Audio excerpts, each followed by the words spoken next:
all this noise and commotion, there was heard a sweet female voice, which quelled... You tow someone. Giles, whispered the voice from the stairhead. Dad? I'm here, miss, replied Giles. Don't be frightened, miss. I ain't much injured. He didn't make a very desperate resistance, miss. I was soon too many for him. Hush, replied the young lady. You frightened my aunt as much as the thieves did. Is the poor creature much hurt? Wounded desperate, miss, replied Giles with indescribable complacency. He looks as if he was a-going, miss, bawled Brittles in the same manner as before. Wouldn't you like to come and look at him, miss, in case he should? Hush, pray, there's a good man, rejoined the lady. Wait quietly only one instant while I speak to aunt. With a footstep as soft and gentle as the voice, the speaker tripped away. She soon returned with the direction that the wounded person was to be carried carefully upstairs to Mr. Giles's room, and that Brittles was to saddle the pony and betake himself instantly to Chertsey, from which place he was to dispatch with all speed a constable and doctor. But won't you take one look at him first, miss? Asked Mr. Giles with as much pride as if Oliver was some bird of rare plumage that he had skilfully brought down. Not one little peep, miss? Not now for the world, replied the young lady. Poor fellow! Oh, treat him kindly, Giles, for my sake. The old servant looked up at the speaker as she turned away, with a glance as proud and admiring as if she had been his own child. Then, bending over Oliver, he helped to carry him upstairs with the care and solicitude of a woman. End of chapter 28. Chapter 29 has an introductory account of the inmates of the house to which Oliver is restored. In a handsome room, though its furniture had rather the air of old-fashioned comfort than of modern elegance, there sat two ladies at a well-spread breakfast table. Mr. Giles, dressed with scrupulous care in a full suit of black, was in attendance upon them. He had taken his station some halfway between the sideboard and the breakfast table, and with his body drawn up to its full height, his head thrown back and inclined the merest trifle on one side, his left leg advanced and his right hand thrust into his waistcoat, while his left hung down by his side, grasping a waiter, looked like one who laboured under a very agreeable sense of his own merits and importance. Of the two ladies, one was well advanced in years, but the high-backed oaken chair in which she sat was not more upright than she. Dressed with the utmost nicety and precision in a quaint mixture of bygone costume, with some slight concessions to the prevailing taste which rather served to point the old style pleasantly than to impair its effect, she sat in a stately manner with her hands folded on the table before her. Her eyes, and age had dimmed but little of their brightness, were attentively upon her young companion. The younger lady was in the lovely bloom and springtime of womanhood, at that age when, if ever angels be for God's good purposes enthroned in mortal forms, they may be, without impiety, supposed to abide in such as hers. She was not past 17, cast in so slight and exquisite a mould, so mild and gentle, so pure and beautiful, that earth seemed not her element, nor its rough creatures her fit companions. The very intelligence that shone in her deep blue eyes, and was stamped upon her noble head, seemed scarcely of her age, or of the world, and yet the changing expression of sweetness and good humour, the thousand lights that played about the face, and left no shadow there, above all the smile, the cheerful, happy smile, were made for home and fireside peace and happiness. She was busily engaged in the little offices of the table. Chancing to raise her eyes as the older lady was regarding her, she playfully put back her hair, which was simply braided on the forehead, and threw into her beaming look such an expression of affection and artless loveliness that blessed spirits might have smiled to look upon her. "And Brittles has been gone upwards of an hour, has he?" asked the old lady after a pause. "An hour and 12 minutes, ma'am," replied Giles, referring to a silver watch which he drew forth by a black ribbon. "He is always slow," remarked the old lady. "Brittles always was a slow boy, ma'am," replied the attendant, and seeing by the by that Brittles had been a slow boy for upwards of 30 years, there appeared no great probability of his ever being a fast one. "He gets worse instead of better, I think," said the elder lady. "It is very inexcusable of him if he stops to play with any other boys," said the young lady, smiling. Mr. Giles was apparently considering the propriety of indulging in a respectful smile himself, when a gig drove up to the garden gate, out of which there jumped a fat gentleman, who ran straight up to the door, and who, getting quickly into the house by some mysterious process, burst into the room and nearly overturned Mr. Giles and the breakfast table together. "I never heard of such a thing!" exclaimed the fat gentleman. "My dear Mrs. Maylie, bless my soul, in the silence of the night too! I never heard of such a thing!"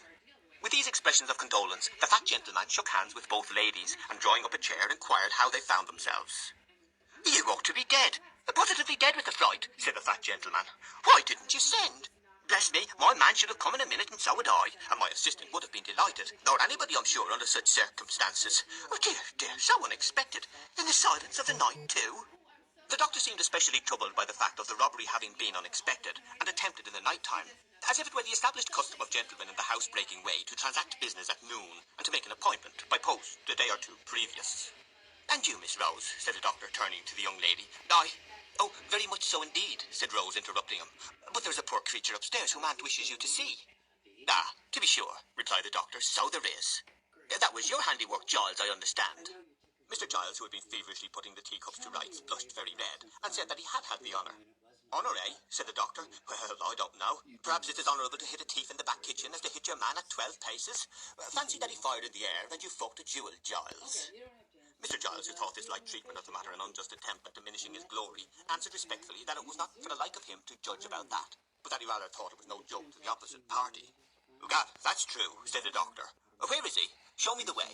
I'll look in again as I come down, Mrs. Maylie. That's the little window we got in at, eh? Well, I couldn't have believed it.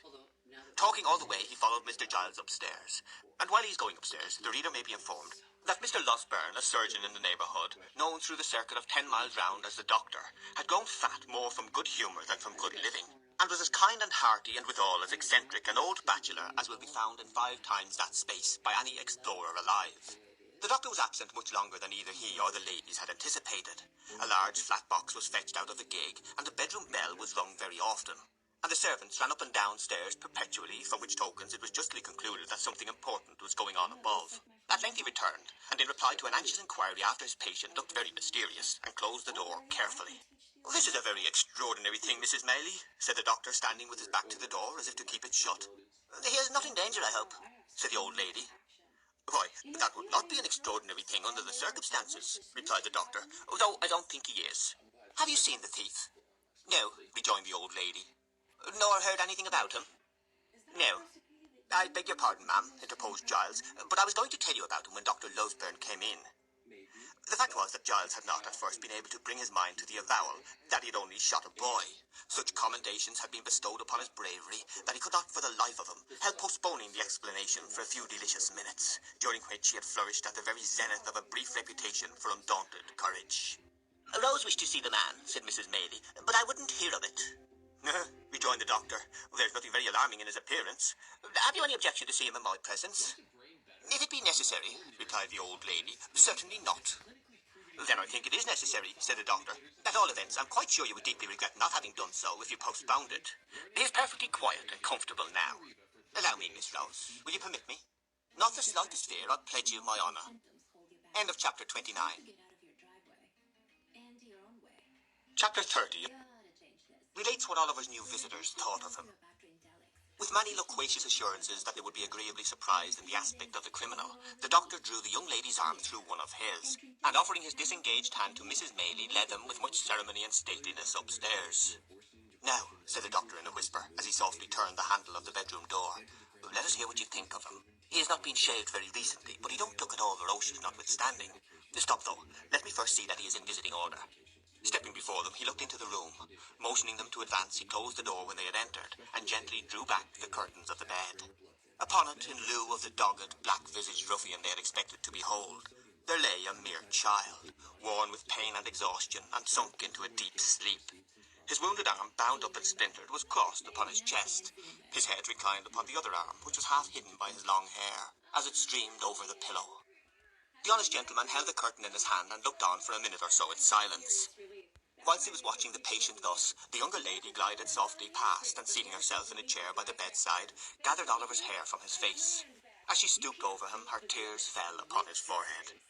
The boy stirred and smiled in his sleep, as though these marks of pity and compassion had awakened some pleasant dream of a love and affection he had never known.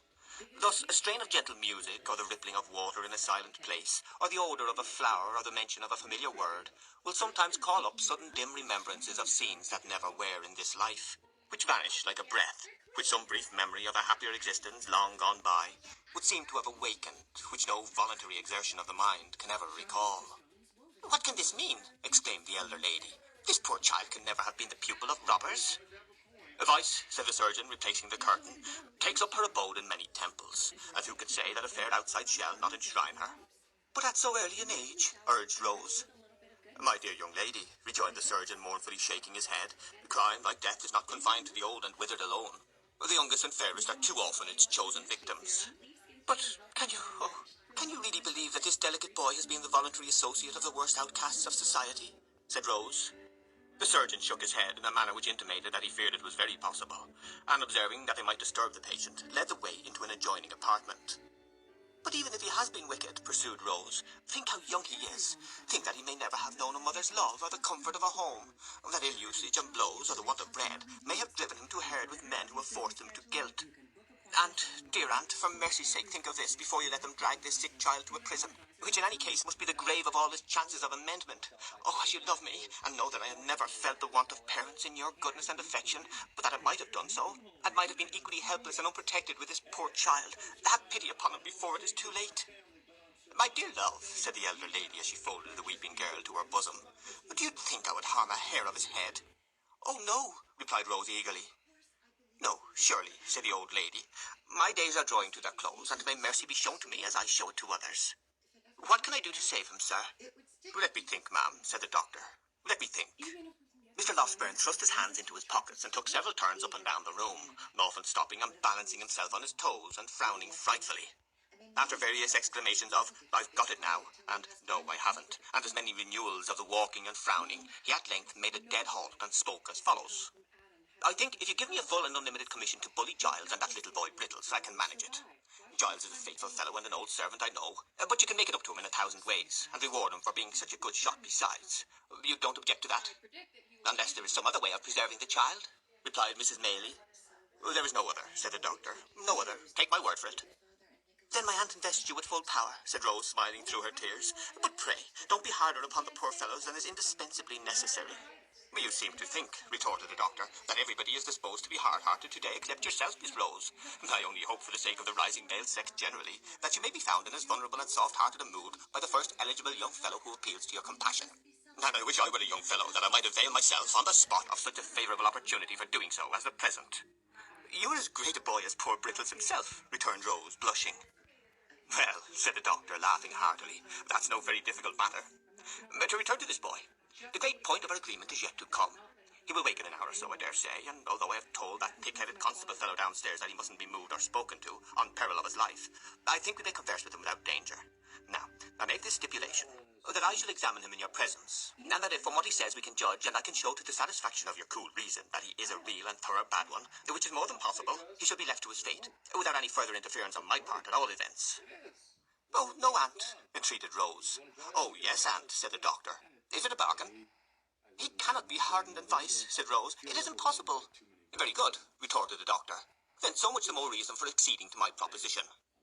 Finally, the treaty was entered into, and the parties thereunto sat down to wait with some impatience until Oliver should awake. The patience of the two ladies was destined to undergo a longer trial than Mr. Losberne had led them to expect. For hour after hour passed on, and still Oliver slumbered heavily. It was evening indeed before the kind-hearted doctor brought them the intelligence that he was at length sufficiently restored to be spoken to. The boy was very ill, he said, and weak from the loss of blood, but his mind was so troubled with anxiety to disclose something that he deemed it better to give him the opportunity than to insist upon